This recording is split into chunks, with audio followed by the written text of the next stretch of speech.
So what we're going to attempt to do right now is to explain the first steps of glucose oxidation. This is the first step that leads to the final production of ATP by the cell. And what I mean by that is ATP in mass, like a lot of ATP produced by the end. So the first step when we start with a molecule of glucose, as we can see right here. So the first step of this is to transform the glucose and energize it in a way that the enzymes will be able to make sure that all the reactions after can proceed. So you can imagine, you understand by now that these reactions are not spontaneous.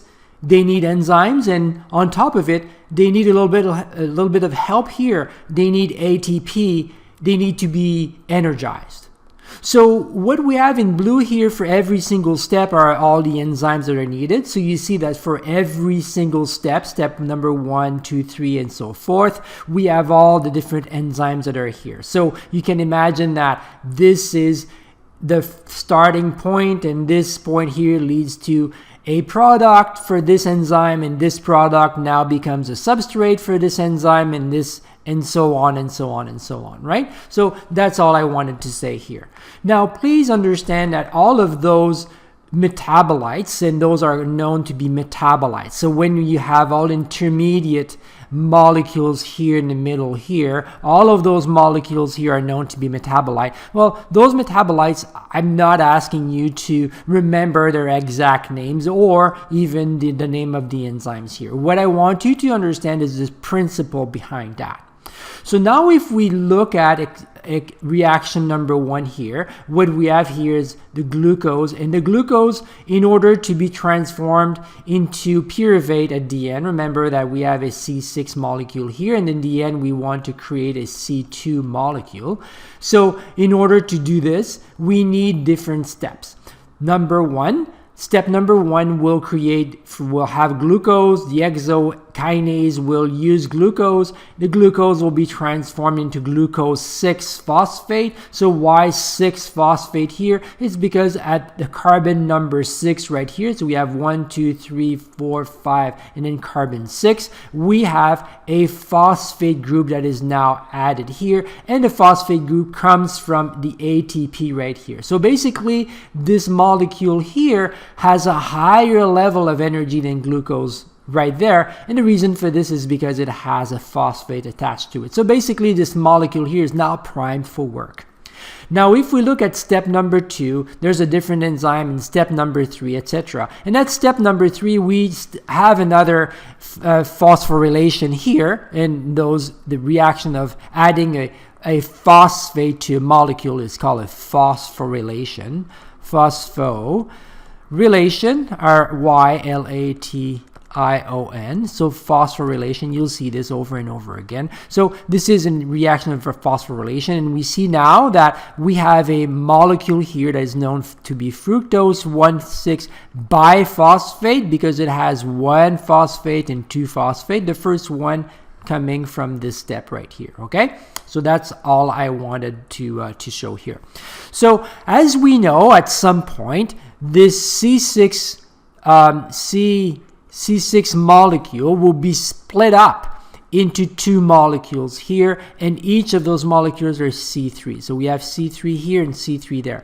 Now, why do I say split up? Well, split because glycolysis means a splitting of sugar. And where is it splitting? Well, it's splitting right here, right? We see that there is a link right here in the middle that will be broken, and that link will lead to the creation of 2 C3 molecules, each of them with a phosphate, so those are high energy molecules. So this is the next step in glycolysis. We're still in glycolysis, and what we just did earlier was have a C6 and create 2 molecules of 3 carbon each. So this is one of them right here. So what's going to happen here is that at the end, we're going to end up with 2 of those molecules, 2 of these 1, 2, and 3 molecules. So right here, what we have here again, it's a C3. Now, one of the phosphates, this one here, will now be added. So we will convert ATP from ADP, because the phosphate here is going to attach to ADP, and we'll have a creation of an ATP molecule here. Hey, that's good for the cell, right? The cell wants that ADP. It's not a huge amount of it, but hey, we'll take whatever we need. And then in the end, we are going to do a few more transformation in different steps. So steps number 7, number 8, and number 9. And at some point, we will have a molecule here that will be created. And we have this molecule here, pyruvate. And I think I said earlier that pyruvate was a C2. Well, no, it's not a C2. It is a C3 molecule. That's my mistake.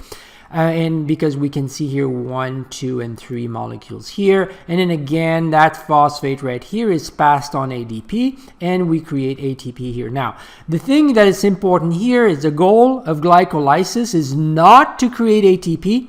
There is another process for that, and this is what we shall see in the next few steps. So one of the last steps of glycolysis is to produce this molecule here, which is pyruvate, right? 1, 2, 2, and 3 carbons. As I said, remember I made a mistake. I said it was C2. No, it's not C2. It is C3. So my mistake here.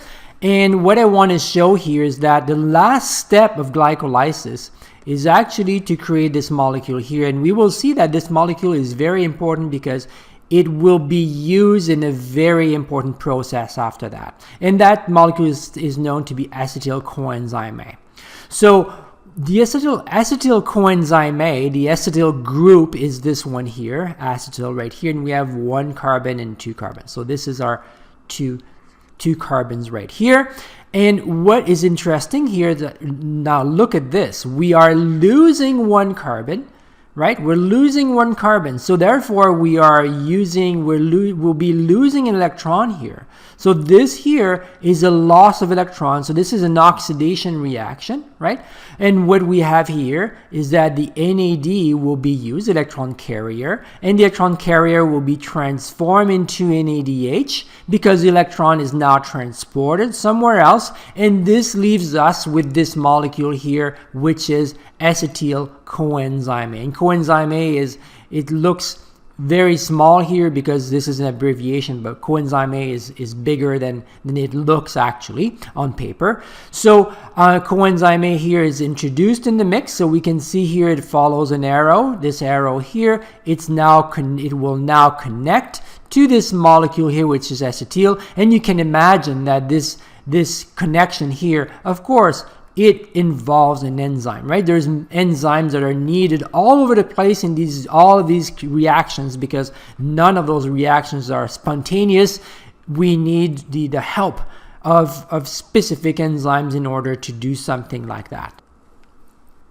So what we looked at so far is the process of glycolysis, and we looked at a few biochemical reactions that happen inside a cell. So since this is happening inside a cell, I'm going to draw a cell right here, and I'm drawing a eukaryotic cell, right? So because I'm drawing right here a nucleus. So what we have right here is, of course, is the cell membrane, and we remember that the cell membrane is made of phospholipids, right? So we have a double layer of phospholipids right here, and then inside that cell we have the nucleus right here, and inside the nucleus we have the nucleic acids for DNA, for example. So we have this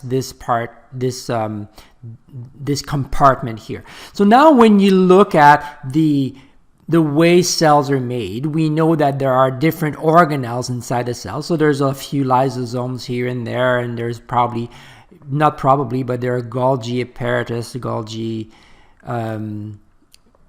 that would look something like that. And then we have other types of structures. We have endoplasmic reticulum, which are basically a bunch of membranes that surround the nucleus and are all over the place. And we have all of this. Now, I'm not going to spend half an hour drawing everything here, but what I want to draw is a very, very important organelle, and these organelles are known to be mitochondria. So mitochondria are a very interesting structure. They have a double membrane. So we have a membrane on the outside and a membrane on the inside, and the membrane that's on the inside is folded on itself, like we see here, right? So what we have here is the mitochondria,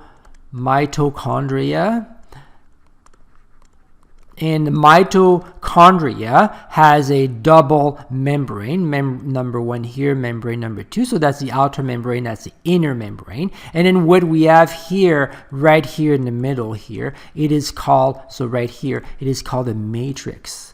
The matrix of the mitochondria. So this is what we have right here. We have the matrix of the mitochondria all on the inside. Now, please know that there is not only one mitochondria inside a cell. There's many, many mitochondria inside cells.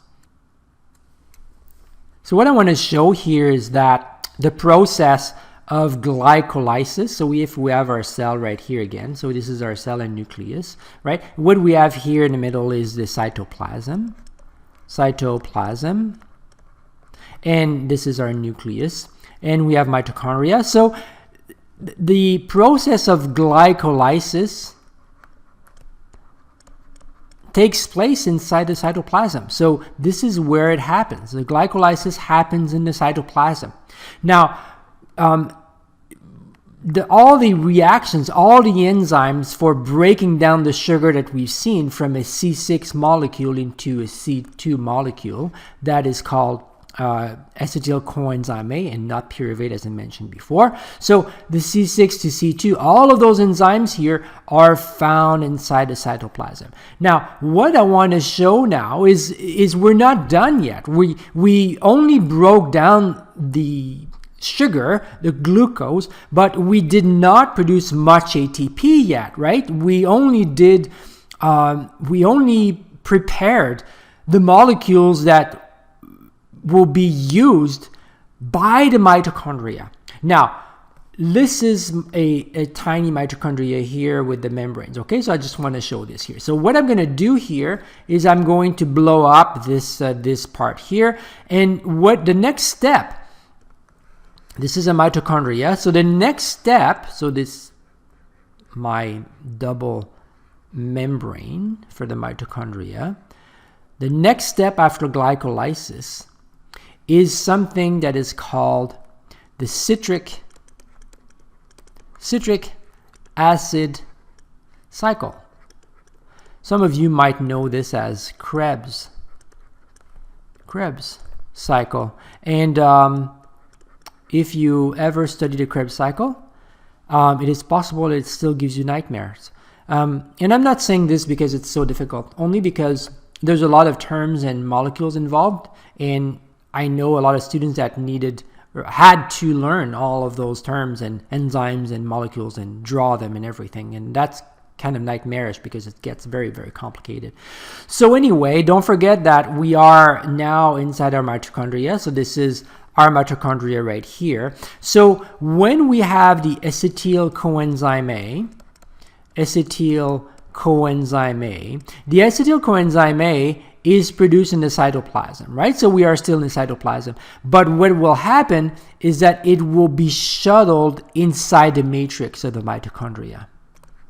So it will be found inside. So it will be shuttled inside the matrix of the mitochondria. And then a lot of different reactions are going to happen inside that matrix. So this is what I mentioned. So glycolysis happens in the cytoplasm, right? So if we have our cell here and we have our nucleus right here, this is where the cytoplasm is, right? So glycolysis happens right there. And then if we draw a little mitochondria here, our little mitochondria, well, citric acid cycle happens inside the mitochondria. So here's all the steps, the different steps for the glycolysis. So we have the carbon 6 right here, and then we create carbon 3, and then in the end we create a carbon 2 molecule, which is acetyl acetyl coenzyme A, right? So this acetyl coenzyme A will be converted. This is going to happen right here, and we will have a carbon, 2 carbons right here. So we know that that once this happens, this molecule acetyl coenzyme A is going to make its way inside the cell and inside the mitochondria, and then it's going to join a cycle. So what's going to happen here is that we have a molecule that has, see here, oxaloacetate. This oxaloacetate has 4 carbon, as we can see here, and then we have a 2 carbon here. So those two are going to combine together. We will have C4, which is oxaloacetate, and then we have the C2 coming from the acetyl coenzyme A. Those two are going to combine together. They're going to create a C6 molecule, and this is what we have here. We have the citrate right here, which is a C6 molecule, and this C6 molecule will be in sequence will be converted into a C5 molecule back to a C4 molecule, right? So you see C6, C5, C4, C6, C5, C4. And by losing the carbons, and the carbons will create waste, and the carbon will be lost. Every time we use a C6 to C5, we will create carbon dioxide, not carbon monoxide, but carbon dioxide, and we will lose those carbons. But the carbons that were connected to the citrate right here, the electrons will need to be harvested, right? And that's the job of the electron carriers here. So you see we have NAD+, and then we have a conversion into NADH, right? So we know the electrons are harvested here. And then it goes on from C5 to another step, which is C4. And then again, we release a carbon dioxide and we oxidize an NAD into NADH. NADH is the reduced form. And then again here, we have a loss here. So you see we have those carbons are being lost, and every time we lose a carbon, we lose the electrons. The electrons are being harvested through those molecules here. So now all of this here is known to be the Krebs cycle or the citric acid cycle. So if we have a closer look at the citric acid cycle, this is what we see. Now again, don't lose your cool over this. There's no need to remember even the different types of metabolites we have inside the cycle. What I want you to understand here is the basic principles of how this works, right? So now let's start from here, right? Again, we have our glycolysis that will lead to pyruvate, and then the change into acetyl coenzyme A. Now remember that oxaloacetate is a C4 molecule, acetyl coenzyme A is a C2 molecule. So therefore, when they combine, they create citrate, which is a C6 molecule right here. As we go, then we will transform this C6 molecule right here into a C5 molecule right here. So we have here, this is a C5 molecule. And the reason why this can be done is because there is an enzyme here, like isocitrate dehydrogenase right here, but the electron that was caught inside that link here between the 2 carbons right here is now captured by this NAD, creating NADH, right? So we have NAD and NADH. So this electron is now part of this system here. It is now trapped in this electron carrier.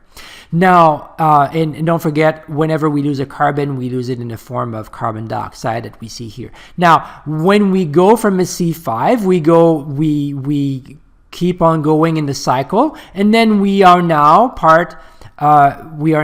creating a C4 molecule right here, right? So we see that we have 1, 2, 3, and 4. So those 4 carbons here, and then the electrons that was trapped inside one of those links is now transported by electron carrier here, NADH right here. So we have 1 NADH here, 1 NADH there.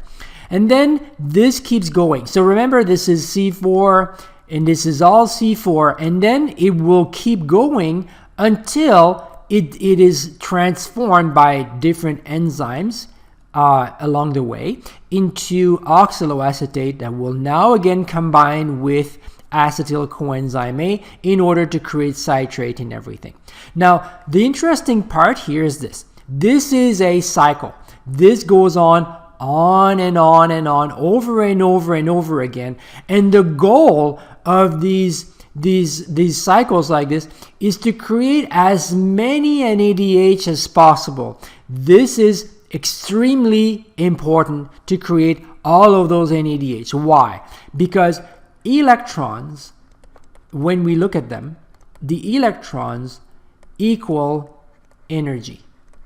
And with energy, we can create ATP. And ATP is what the cell needs, right? We need a lot of ATP. Yes, there are a little bit of ATP created here and there. That's true. We've seen this in the glycolysis as well. But this here, creating as many NADH as possible, right? The electrons here are in the form of NADH. They're trapped inside that molecule here. So by creating a lot of NADH, we will be able to create a lot of ATP. And believe me, the cell is very, very good at that.